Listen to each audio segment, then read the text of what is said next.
सरपंच संतोष देशमुख यांच्या हत्येप्रकरणी आज बीडमध्ये मोर्चा निघतोय आणि त्या मोर्चामध्ये सहभागी होण्यासाठी छत्रपती संभाजीराजे सुद्धा या ठिकाणी आलेले आहेत। आपण त्यांच्याकडून चर्चा काय चाललंय हे सगळं जे काही बीडमध्ये चाललंय आपल्याला काय वाटतंय?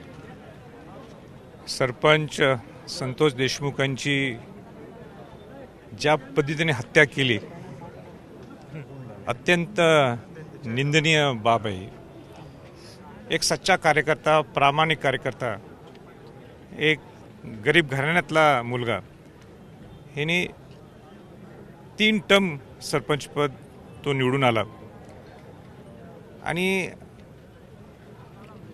ज्या पद्धतीने ज्या क्रूर पद्धतीने हत्या केली म्हणजे माझ्यासारख्या व्यक्तीला सुद्धा त्याच्यावर बोलणं सुद्धा मी म्हणजे इतकं मी भावनिक होऊन जातो।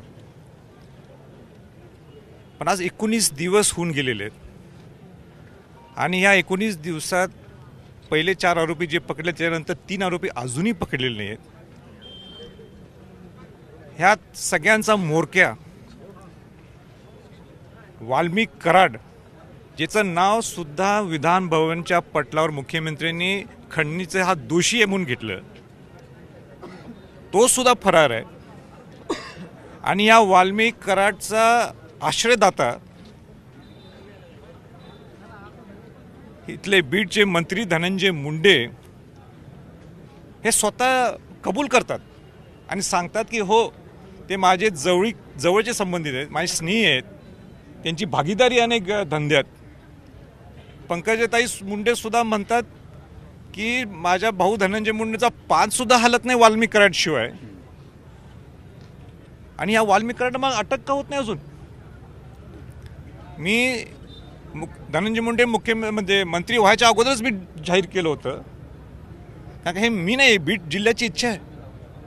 त्या देशमुखाच्या गावातल्या सगळ्या संतोष देशमुखांच्या गावातल्या लोकांची इच्छा जी व्यक्ती मी बोलून दाखवलं की यांना मंत्री करू नका। मंत्री जर केलं तर वेगळा विषय वेगळीकडे जाऊ शकतो। माझी सूचना आहे आणि विनंती आहे मुख्यमंत्री यांना नुसता मोका लावून किंवा दोषी म्हणून चालणार नाही। तुमच्यात जे काही कौशल्य असेल ही वेळ दाखवण्याची। हा बीड पॅटर्न जर बिहार पॅटर्न झाला तर हे महाराष्ट्राला परवडणार नाही। इथे ज्या मसाजोगच्या महिला यामध्ये सहभागी झाल्या आहेत त्यांनी सांगितलं पोलिसांना बाजूला करा, आम्ही त्यांना शोधून काढतो आणि आम्ही हे करतो। इतकी चीड नाही, ही चीड आहे।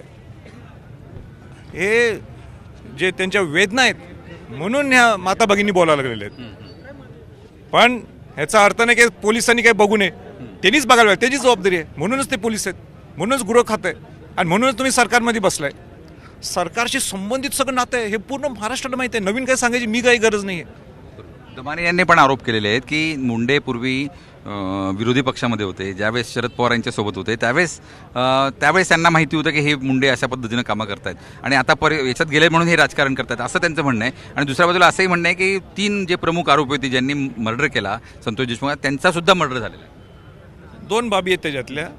एक म्हणजे ज्यात त्यांनी आरोप केलेले, ज्यात त्यांच्याकडे कोणी सांगितलेलं की ते तिघांचाही मर्डर झालेलं आहे, त्याच्यावर मी ह्या मिनिटाला भाष्य करणं हे उचित मी समजत नाही, कारण त्याच्यावर तपास व्हायला पाहिजे। त्याच्यात थोडी तपासून नंतर एक थोडं कॉन्क्रीट असल्याशिवाय बोलणं मी बरोबर नाही मी। पण वेळोवेळी ही दहशत ह्या मुंडे कुटुंबांनी इथे लावलेली आज बाहेर आलेलं आहे। म्हणून आपल्याला राजकारण आपल्या सोयीनुसारच ते आपल्यासाठी करत असतात। मला एक सांगा, बंदूक घेऊन अशी फोटो आहे कोणाचा मंत्री महोदयांचा आणि तुम्ही यांना मंत्री करता? सगळ्यात जास्त परवाना बंदुकीच्या हिथं दिलेले आहेत। ते वटमुक्त्यावर पत्र दिले त्यांना वाल्मिक कराडांना एका कुठल्या कारखान्याच्या जमिनीचं। कोणाला देतात वटमुक्त्यावर पत्र? जर जवळचं असेल तरच देतात ना, म्हणजे विश्वास आहे म्हणूनच दिलं ना।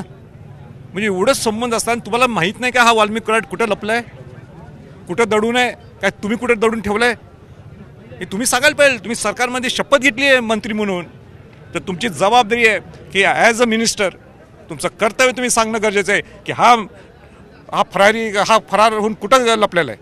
तुम्हाला माहिती आहे सगळ्या गोष्टी आणि सगळ्या इथल्या बीडच्या लोकांना माहिती आहे तो कोणाशी संपर्क असतात कुठं असतात सगळे सांगू शकतात। माझ्याकडे सर लिस्ट आहे। प्रत्येक ठिकाणी धनंजय मुंडे यांचं नाव घेत आहे, मंत्री महोदयांच्या राजीनाम्याची मागणी मी पहिला होतो। मला मुद्दाम तुम्हाला सांगायचं आहे तुमच्या प्रसारमाध्यमात, मी पहिला होतो की ह्यांना मंत्रिपद देऊ नका म्हटलं मंत्री व्हायच्या अगोदर। आता तर जाहीरच आहे, त्यावेळीच मागितली, म्हटलं देऊ नका, तर आता तर त्यांनी राज्यामध्ये आलंच पाहिजे.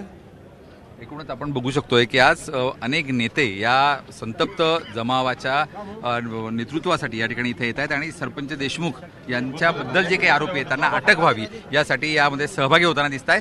आज बीडमध्ये थोड्याच वेळामध्ये आता हा मोर्चा सुरू होईल. व्हिडिओ जर्नलिस्ट बबनसह योगेश खरे, झी मीडिया, बीड.